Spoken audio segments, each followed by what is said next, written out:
नमस्कारम friends. हमारी जन्मभूमि special series के लिए जब हम जनकपुर आए और मिथिला और जनकपुर की भूमि को जब हम एक्सप्लोर कर रहे थे, तब हमें धनुषा धाम जाने का मौका मिला।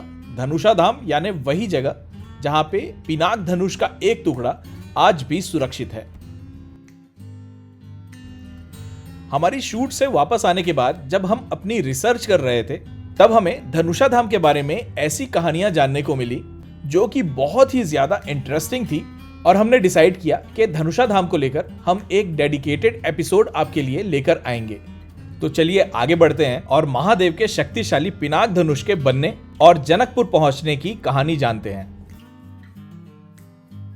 हमारा धार्मिक इतिहास कितना भव्य और गौरवशाली है, इस चीज का पता हमें इस बात से ही लग जाता है कि इसमें लिखी हुई सारी घटनाएं और इनकी कहानियां एक दूसरे से परस्पर संबंधित यानी इंटरलिंक्ड हैं। चाहे वो घटनाएं हजारों सालों या अलग अलग युगों की ही क्यों न हो। तो चलिए एक ऐसी ही कहानी को हम आज एक्सप्लोर करेंगे और जानेंगे महान शिव भक्त जिन्होंने पृथ्वी को बचाने के लिए अपना पूरा शरीर दान कर दिया। महर्षि दधीची का जन्म। इस कहानी का रेफरेंस हमें मिलता है रुद्र संहिता से, जिसके अनुसार दानवों ने पूरी पृथ्वी को पानी से भर दिया था और मानवों को सताने लगे थे। तब भगवान विष्णु ने वराह अवतार लिया और पृथ्वी को अपने थूथने से उठाकर पानी से बाहर निकाला। लेकिन इस प्रक्रिया में चारों वेद नष्ट हो गए थे। तब भगवान के आदेश पर बहुत से महर्षियों ने अपने तपोबल से वेदों को पुनः अन्वेषित किया। उन्हीं ऋषियों में से एक थे ऋषि च्यवन। उन्होंने अथर्ववेद का अन्वेषण किया, इसलिए उन्हें अथर्वा ऋषि के नाम से भी जाना गया। प्रजापति कर्दम की कन्या शांति से ऋषि अथर्वा को एक पुत्र प्राप्त हुए, जिनका नाम उन्होंने दधीची रखा। दधीची भगवान शिव के महान भक्त थे और बहुत ओजस्वी थे। हमारी इस कहानी का रेफरेंस आता है ब्रह्म पुराण से। फ्रेंड्स, हमने प्रजापति दक्ष की कहानी जरूर सुनी होगी, जब उन्होंने एक यज्ञ करवाया था और उसमें भगवान शिव को आमंत्रित नहीं करके उन्होंने सभी देवी देवताओं को आमंत्रित किया, जिससे अपमानित होकर माता सती ने अपने आप को यज्ञ में झोंक दिया। इस महान यज्ञ में शामिल होने सभी देवी देवता और महान ऋषिगण अपने पूरे परिवार के साथ सहर्ष आए हुए थे, जिनमें से एक महान शिव भक्त महर्षि दधीची भी थे। जहां एक तरफ सारे ऋषिगण और देवी देवता इस यज्ञ में पहुंचकर अपने आप को आमंत्रित पाकर बहुत ही सहर्ष अनुभव कर रहे थे, वहीं दूसरी तरफ महर्षि दधीची थे, जिन्होंने प्रजापति दक्ष को बहुत समझाने की कोशिश करी कि महादेव के बिना कोई भी यज्ञ नहीं हो सकता, इसलिए कोई भी प्रयत्न करके महादेव को यहाँ आमंत्रित किया जाए। लेकिन प्रजापति दक्ष इस बात से सहमत नहीं थे। वो अपने अभिमान में थे और उन्होंने किसी भी तरह से महादेव को आमंत्रित करने से मना कर दिया। महर्षि दधीची का मानना था कि भगवान शिव के बिना कोई भी यज्ञ अयज्ञ हो जाता है, कोई भी मंगल कार्य अमंगल हो जाता है। जहां भगवान शिव का तिरस्कार हो रहा हो, ऐसे यज्ञ में मैं शामिल नहीं हो सकता। ऐसा सोचकर महर्षि यज्ञ को अधूरा छोड़कर अपने आश्रम आकर घोर तपस्या करने लगे, जिसे देखकर देवराज इंद्र को भय हो गया कि दधीची उनसे नाराज होकर उनका सिंहासन पाने के लिए तपस्या कर रहे हैं।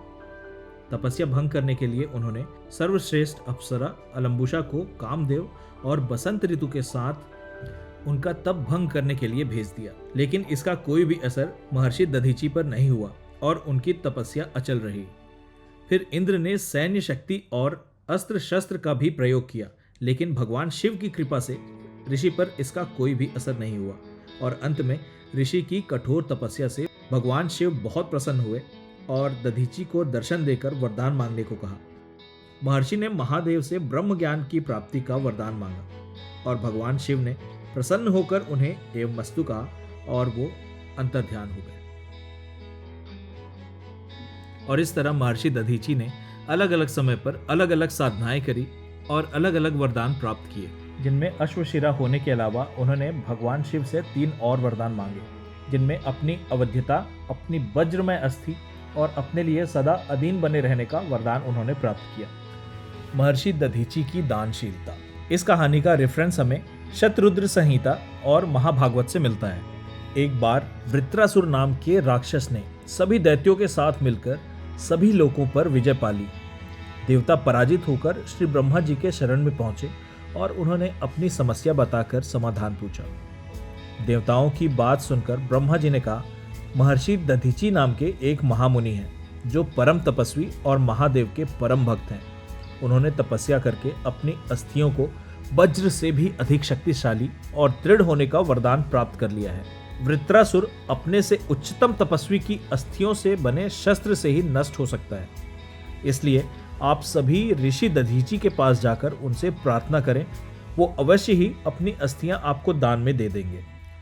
ब्रह्मा जी की बातों को समझकर देवराज इंद्र, बृहस्पति और अन्य देवताओं के साथ मिलकर ऋषि दधीची के आश्रम पहुंच गए। ऋषि उनके आने का कारण समझ गए और अपनी पत्नी सुवर्चा को किसी दूसरे काम के लिए आश्रम से बाहर भेज दिया। इंद्र ने महर्षि दधीची से उनके अस्थि पंजर मांगे। उन्होंने कहा, हम आपकी शरण में आए हैं। आपके अलावा वृत्रासुर से हमारी कोई भी रक्षा नहीं कर सकता, अतः आपकी अस्थियों से ही उस असुर का नाश हो सकता है।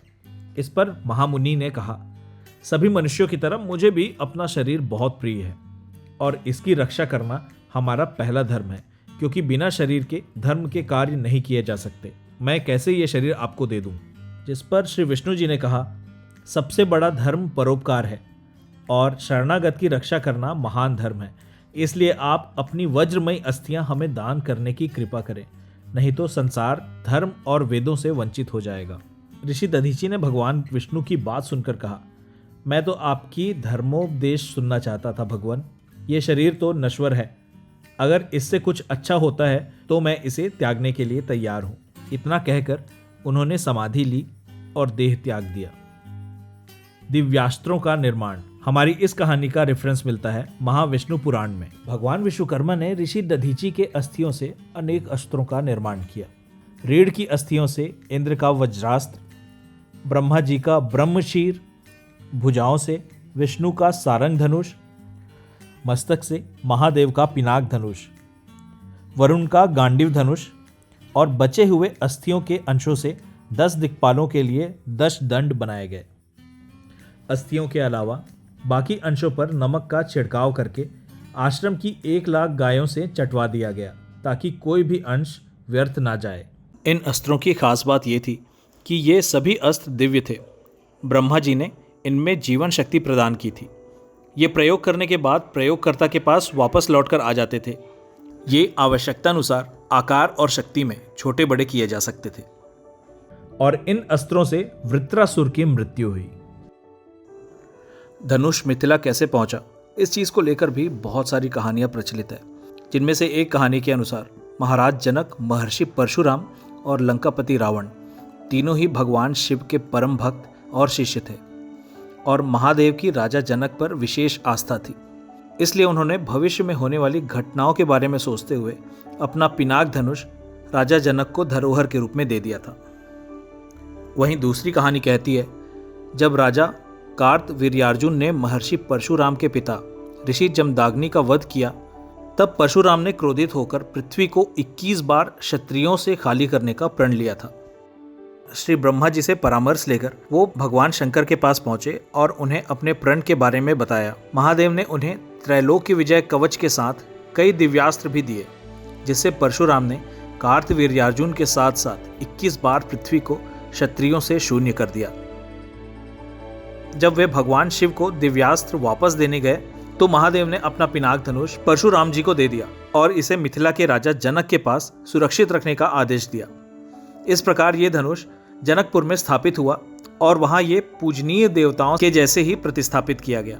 ये धनुष इतना विशाल और भारी था कि सामान्य व्यक्ति के लिए उसे उठाना तो दूर, इसे हिलाना तक संभव नहीं था। इसकी प्रत्यंचा केवल वही चढ़ा सकता था जो कि या तो अनन्य शिव भक्त हो या जिस पर भगवान शिव की कृपा हो। एक दिन माता सीता अपने बाल्यकाल में ही उस कक्ष की सफाई कर रही थी जहां भगवान शिव का पिनाक धनुष रखा हुआ था, और सहज ही उन्होंने बाएं हाथ से उस धनुष को उठाकर धनुष वाले स्थान की सफाई की और बहुत ही आसानी से उस धनुष को अपने स्थान पर वापस रख दिया। जब ये बात महाराज जनक और रानी सुनैना को पता चली तो उनके आश्चर्य का ठिकाना नहीं था, और तभी उन्होंने ये निर्णय लिया कि माता सीता का विवाह केवल उसी इंसान से हो सकता है जो इस धनुष को उठाकर इस पर प्रत्यंचा चढ़ा सके।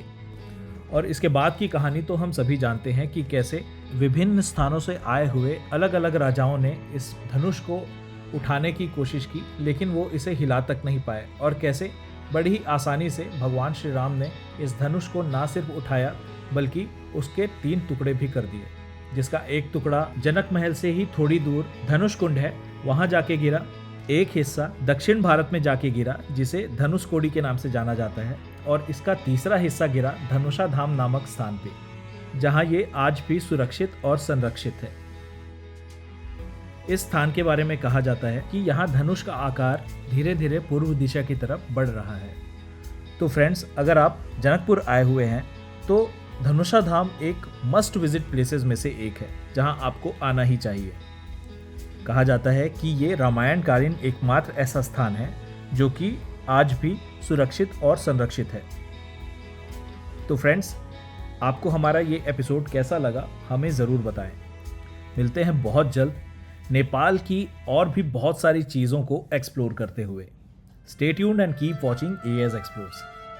तब तक के लिए नमस्कार, जय श्री राम।